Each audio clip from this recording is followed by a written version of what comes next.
My name is Chris Gleason. I teach at Green Hill School in Ann Arbor, Michigan.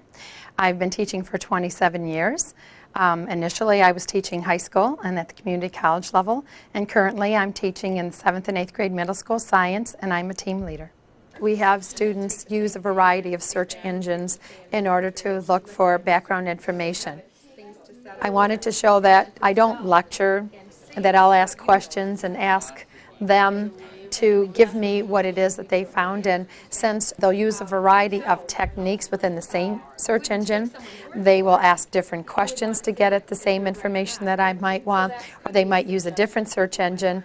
That's what makes it exciting, is that they'll bring in different pieces of the puzzle, and then we're able to draw and build on that and create a whole picture. We do pre-concept maps, post-concept maps, pre-tests, post-tests. When students take these initial things, they're like, they don't want anybody to see them. And then they spend a long time doing these final assessments of their post-concept maps and their post-tests, and then they can look at the learning, and it just like really amazes them at how much that they've learned. There's one more component to how we're going to assess the students in the sound activity, and that is they have to write a creative story. Now, our students have learned very quickly from the 7th grade that they do an awful lot of writing, and initially they would think that science is all just you mix chemicals, you do experiments, and of course you leave everything for the teacher to clean up, and you don't have to write anything about it. You can just tell somebody and that's okay.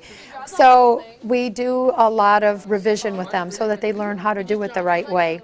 Our students are required to learn how to search for information, but not only do they search for information, but they have to know what information is most important for the question that they're researching.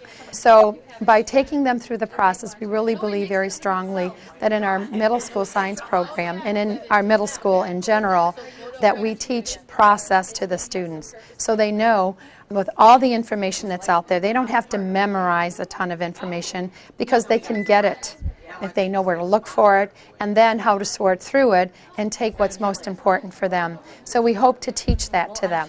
Our current students, as you might guess, they're wonderful. They're risk takers, and because they're risk takers, they allow us to provide them with many opportunities for them to explore what they can in order to be in charge of their learning.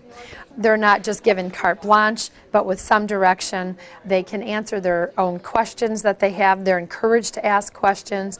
They're encouraged to find answers, and as they do, to share them with all of us so that we can all learn. Our kids are bright, they're engaging, they're curious, and all those things drive our curriculum. One of the things that we really like about our program is that it does help the students learn critical thinking skills. That's very important to us. We also stress collaboration. How do you learn to work with one another?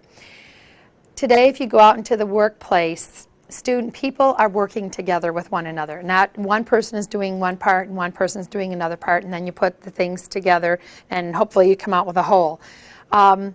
Because not everybody has all the information at their fingertips.